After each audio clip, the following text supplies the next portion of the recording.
Hello, I'm Michael Cassidy. Want to make this video and maybe just talk to you just a little bit about things to do and not to do when running a barbershop or haircutting business establishment. You know, with 30 some odd years of being in business, 33 years of being in business, started 1980, actually started training in 1980 to cut hair, and went through a lot of different phases and times during that time of the 33 years of working in business. And there's mistakes easily to make. I went to a girl's business one day and she said, "My business is slow." Well, she had a headphone on, talking on the phone, a headset, and she was smoking cigarettes. The whole place smelled like a cigarette. And I wanted to tell her, listen here, if you'll take off that headset and you put out those cigarettes and not smoke and not talk on the phone while you're cutting hair, you'll have a lot of business. I know that I had people working with me in my barbershop, and walked by the room and she's on the phone talking, and she's a great hairdresser, the girl is, did wonderful work, talking on the phone while she's cutting hair, talking to a person and ignoring the person in the chair. If you do that, it's going to hurt your business. There's certain things you can do and not do in business. I remember one instance, I had somebody working for me, and I heard them in the back saying, please tell me, I won't tell anybody. I won't tell anybody what you're telling me. Just tell me, I won't tell anybody." And no longer faster than they told her what she said. She walked right in and told me what they said. So that's the kind of stuff you can't do in business. And she was saying, "Well, your husband said this when he was in here." They were separated, the man and wife. "Your husband said this." And then when the wife came in, she said, or when the husband came in, she said, "Your wife said this."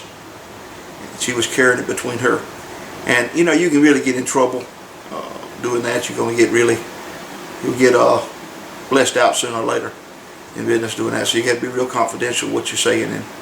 And a person, if they come in and they don't want to talk, you can kind of tell they don't want to talk very much. You need to let them have their time of relaxation and getting a haircut. Don't try to pull it out of them because they resent that. They want to come and they want to sit and think about their thoughts. Maybe they have something worrying them. You don't want to pull anything out of them. There's certain things you can do. If you got a TV set, move it out of the way. Don't have it where you can watch it, because they'll have the opinion that you're watching TV instead of cutting their hair. Even though you may be perfectly, mind completely on what you're doing, they're going to have the opinion that you're watching TV. So there's certain things that can hurt your business, and are really pretty serious. I know to keep that good flow of business, you got to do good work. You got to try to do that good work on each person that comes into your business. The first haircut that day, to try to do the last one just as good. There's just simple things you can do to make your business better, and if you follow those kind of ethical type things. And I heard the phone ring one morning, and one of them grabbed the phone up in the business. "I'm glad you called. So-and-so's pregnant. She's 12 years old. I'm glad you called me. Don't tell anybody. I'm not supposed to tell anybody, but you don't tell anybody." And pretty soon the phone rang again. Same thing happened again. She said, "I'm glad you called me. So-and-so's 12 years old. She's pregnant. I'm not supposed to tell anybody, but I'm telling you." If you can resist that temptation to spread gossip, you'll be a lot more successful in your business. But there's just certain little things you can do to make your business more successful, being on time. You're probably not going to get a lunch break. You might as well get used to it. Bring some lunch with you. I always tell the people, disabled and retired, try not to come during lunch, and it seems like they will come at lunch then, and just trying to slow down and eat. You get extra busy during lunch, and it's people that can come anytime, but they have an idea in their mind that they'll be able to get in there faster during lunch. We slow down if it's walk-in business, and really walk-in business for me is better than appointments. I know one morning I got here, and when I made appointments, and I bet you the phone rang 10 or 12 times straight in a row that morning. People want to get set up, and all of them used to want the same time, between 3 and 6, or 2:30 and 6, and you'd have appointments on top of appointments, more than you could handle. But it really was a deterrent almost, because then you got people walking in. They sat there waiting on you an hour, but you have the appointments, and those people want their appointment So I just started doing walk-ins only, which I run the barber shop. I do the flat tops. Try to learn everything you can about your business. Try, you know, you can get right on YouTube and you can learn how to do a flat top, fade hairlines, square hairlines. Most people know how to do the round hairline, which is a real appealing hairstyle. I notice it doesn't go over very good on YouTube. That people really don't want to see it. But really, a round hairline is an appealing hairstyle also. And you know, I started out, I did the cosmetology right to start with, but I started when, if you wanted to go to a barber school and they taught you how to use a clipper, you were outdated. You know, nobody got clipper haircuts back in 1980, 79, 80, and I started in 1980. And if you went to a barber college, they were trying to teach you how to cut hair with clippers, with razor, with scissors, with shears, with a razor. And so I went to a cosmetology school to start with, and later on changed over.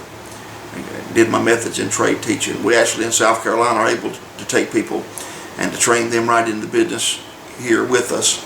And I don't have any students, and it's a little bit of a deterrent when you have students in your business. So, but we're able to do that in South Carolina, which helped a few people that would never got down to Columbia or to Florence, South Carolina, to get their training. There's not a lot of schools out there now, barber colleges, so they would never have been able to get to a barber college to get their training. But I noticed some of my students, 2 or 3 of them out of 4, I think, that went through. I had like 6 students I think I trained, or 7, or 8. I don't know. Some of them didn't finish, but 3 or 4 of them did. 4 of them got their license under me. And what happened? Out of 2 or 3 of those students had the nicest cuts there that day. The instructor said so. You know, learning how to cut hair is going and practicing and wanting to do your best work on it. But you know, the barber business, keep it clean. Try to keep it looking good. Keep your conversation clean in your business. Don't let gossip go on. I know there was a boy sitting there in my shop one day, and he was going to tell something bad on somebody, and I knew it was wrong. And the only time I ever really got angry with anybody in my business like that I can really remember, I said, wait a minute, whoa, you're not going to say that about him. You're not going to talk that in my business, but the whole place is filled with people. I said, I know him, and I know that's not true about him. You're not going to come up with some accusation. And you got to kind of keep that conversation clean. And there are going to be people coming in that are prejudiced, people that come in with saying the wrong words, using cursing. But there's a certain amount of things you got to kind of let happen around in your business. But you can be successful in your business and don't outprice yourself to start with. And I know that we probably give our work away a little bit too cheap, but you know, a lot of my haircuts are $10 haircuts. But Lord, I buzz it in 5 minutes, some of them. You know, some of them are a little bit harder. But if I'm cutting 4 or 5 haircuts in an hour, I'm making the money I would on the cut that I would charge $35 and take an hour on it, you know. So I'm still making good money doing the business, and I actually feel like I'm doing something in a day's run, and I'm tired at the end of a day's run. You cut 20 heads, and I have cut up to 42 haircuts in one day. Too many haircuts. But I had to work late, and I remember, you know, back before that, I'd work till 10, 11 o'clock at night, but the next week, my back was out on me, so I couldn't even work the next week. I was so busy during that time. But I just started doing the haircuts, what I really enjoyed doing, the flat tops, the brush cuts, the fades, the women's closer cuts, and the layered cuts, bob cuts, whatever they want, just standard type stuff mostly. And but you can be successful in your business if you do your best and be successful. And America gives you a great opportunity to be successful. And other countries, you don't have the money flow that we have here. But I just want to take a little bit of time and just talk to you about business in general. And thanks for watching. I'm Michael Cassidy. Thank you.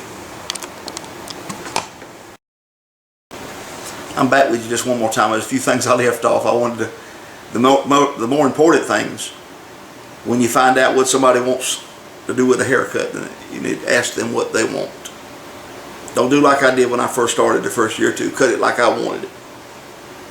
You know, you need the sideburn. They want it here, but you say, I'm going to cut it up here. They're not coming back. They let's say they want it here, you cut it here. And it's almost like some of the people, you know, when I do some of these scissor haircuts, the longer cuts, and I don't just skin it off, I get a lot of comments like, why didn't you cut that close? Well, I just can't jump on that person and cut their hair like I want it. I've got to cut it like they want it. They're paying me, and I want to do what they want. Maybe a child comes in, mama, daddy's paying.